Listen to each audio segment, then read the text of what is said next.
Le lundi à Télématin, entre autres choses, c'est théâtre. Et vous allez voir, la pièce que nous avons choisie, je vous le disais, c'est de la comédie, mais alors originale en plus. Effectivement, si vous avez la judicieuse idée d'aller voir la pièce qui suit, la surprise sera au rendez-vous. Ici, pas de grand nom de stars à l'affiche, mais en revanche, une troupe tout entière vedette émérite d'une épatante comédie qui s'intitule Une chance inestimable. Fabrice Dognaud en est l'auteur, Arthur Jugnot et David Roussel les metteurs en scène. Et avant une tournée prometteuse en région, cette originale création se joue ici au Théâtre des Béliers parisien.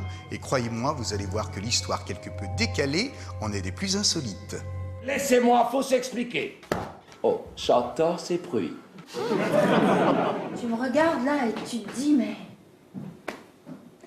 mais qu'elle est belle!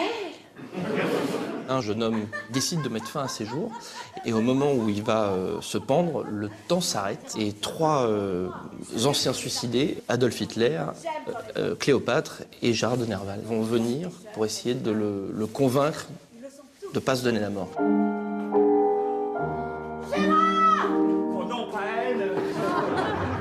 Sa femme perdue, je suppose.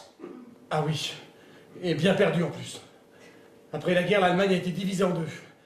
L'Est pour les Russes et l'Ouest pour les Alliés. Mais elle a été réunifiée. Et s'appelle aujourd'hui Israël. Pardon!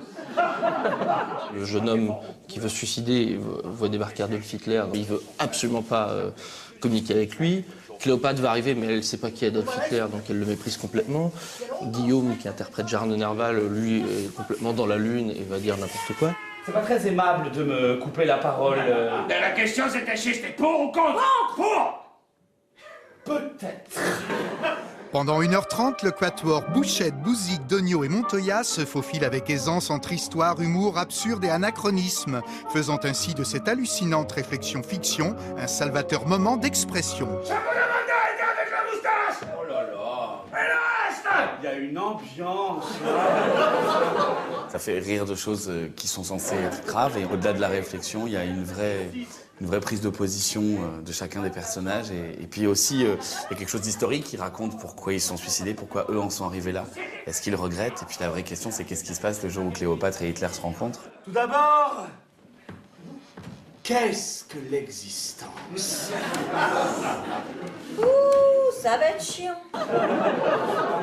Vous êtes mariés? Oui, Oh, dommage. Depuis combien de temps? 6 ans. Elle a quel âge? Ça fait un peu interrogatoire. Non, c'est pas ça une interrogation. C'est une comédie qui est extrêmement originale, qui n'est pas sur les codes des autres comédies, qui est intelligente, qui est drôle, qui est un peu cruelle parfois et on a vraiment un mélange assez rare de plein de rires différents. Il y a cette réflexion philosophique et en même temps, il y a une vraie farce. Ça, elle devait vraiment être très très laide. Non, même pas. Ou alors avoir un penchant pour le même sexe. Ah! Allez-y, cachez sur mon plancher. C'était de l'humour. Moi aussi. Si vous aimez l'esprit et l'humour des ambiances café-théâtre d'aujourd'hui, vous allez être tout de suite en osmose avec la troupe de ce spectacle pas vraiment banal. L'écriture habilement moqueuse, pleine de références et de presque bon sens, la direction d'acteurs sur le fil et au plus juste, la drôlerie assumée, voire burlesque mais sincère, et bien tout cela peut contribuer avec sourire évidemment à la prise de conscience d'avoir éventuellement eu une chance inestimable d'aller applaudir ce style de théâtre-là. Belle fin de semaine à tous et à très bientôt. À la semaine prochaine. Le cinéma McMahon, belle salle entre toutes, a rendu un hommage exceptionnel à l'une des plus célèbres actrices françaises d'après-guerre, Anouk Aimée. Et parmi les films qui ont été présentés, 20 très beaux films. 1.